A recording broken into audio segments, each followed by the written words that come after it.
Hi guys, welcome to my channel. So last వీడియోలో చెప్పాను కదండి, ఉప్మా ట్రై చేశాను, చాలా బాగా వచ్చిందని చెప్పేసి. సో ఉప్మా ఇష్టం లేని వాళ్ళు కూడా చాలా ఇష్టంగా తింటారు, అంత బాగుంటుంది. టేస్ట్ అయితే నెక్స్ట్ లెవెల్ ఉంటుందండి. సో ఇది ఎలా తయారు చేయాలనేది చెప్పేస్తాను.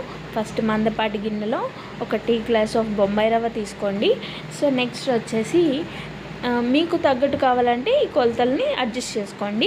అండ్ బొంబాయి రవ్వ బాగా వేగాక మంచి అరోమా వచ్చాక నెక్స్ట్ జీలకర్ర వేసి 1-2 మినిట్స్ ఉంచి ఒక చిన్న గిన్నెలోకి తీసేసుకోండి. Next 3 table spoons of oil వేసి నెక్స్ట్ తాలింపు గింజలు వేసేసి ఆ తర్వాత మినప్పప్పు కాకుండా పొట్టుపప్పు ఉంటుంది, ఆ పొట్టుపప్పు వేయండి. కొంచెం మంచి ఫ్లేవర్ వస్తుంది.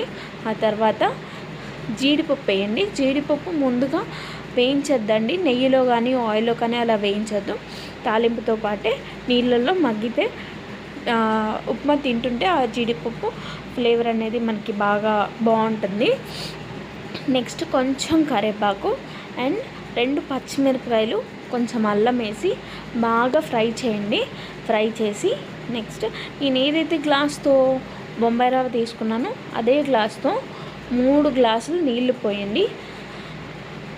సో ఆ గ్లాస్ నీళ్ళు పోసి 3 గ్లాసులు నీళ్ళు పోసాక అదే గ్లాస్తో పాలు, నేను ఫుల్ ఫ్యాట్ మిల్కే తీసుకున్నానండి, అవి తీసుకొని బాగా మరిగించాలి.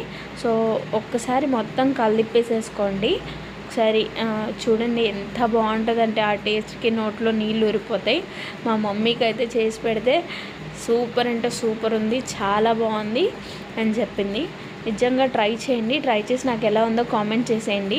సో పాలు బాగా మరిగిన తర్వాత మనకి ముందుగా రెడీ చేసి పెట్టుకున్న బొంబాయి రవ్వలో ముందుగానే సాల్ట్ వేసి కొంచెం తిప్పేయండి, ఎందుకంటే పాలు అనేది విరక్కుండా ఉంటుంది. సో నెక్స్ట్ పాలు బాగా మరిగాక ఆ రవ్వ మనం స్పూన్తో తిప్పుతూ రవ్వ అనేది వేసేయాలండి, ఎందుకంటే ఉండలు కట్టకుండా ఉంటుంది. సో చూసారు కదా, చూపిస్తున్నాను కదా, అలాగా తిప్పుతూ వేయండి. వేసిన తర్వాత ఒక 2 మినిట్స్ పాటు హై ఫ్లేమ్లో బాగా మరగనివ్వండి.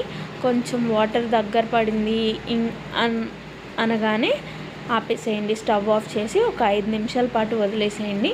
ఉప్మా మీకు రెడీ అయిపోతుంది. సో దట్ మీరు సర్వ్ చేసేయచ్చు. నిజంగా ఇష్టం లేని వాళ్ళు కూడా చాలా ఇష్టంగా తింటారు. సో నా వీడియోస్ నచ్చినట్లయితే కనుక దయచేసి please do like, share and subscribe guys. Thank you for watching.